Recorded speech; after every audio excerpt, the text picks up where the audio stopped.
আপনার বাচ্চার ভবিষ্যৎ কিভাবে হুমকির মুখে পড়তে পারে সেটি কিন্তু অনেক বেশি গুরুত্বপূর্ণ।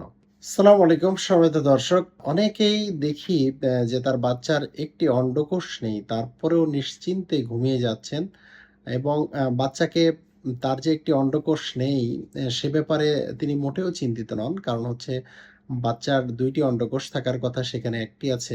তিনি সেটি নিয়েই হ্যাপি যে না, আমার বাচ্চার কোনো ধরনের সমস্যা নেই। সম্মানিত দর্শক, এই ধরনের অভিভাবকের ক্ষেত্রে আপনার জন্য একটি মাত্রই পরামর্শ, সেটি হচ্ছে এই ধরনের টেস্টিজ যদি একটি না থাকে তাহলে কি সমস্যা হতে পারে সেটি আপনাকে খুঁজে বের করতে হবে। যারা যারা নেট চালান বা যারা মোবাইলে সার্চ দিয়ে কোনো কিছু বের করতে পারবেন, তাদের জন্য বলি যে আপনারা একটু আনটিসেন্ট টেস্টিস লিখে সার্চ দিবেন।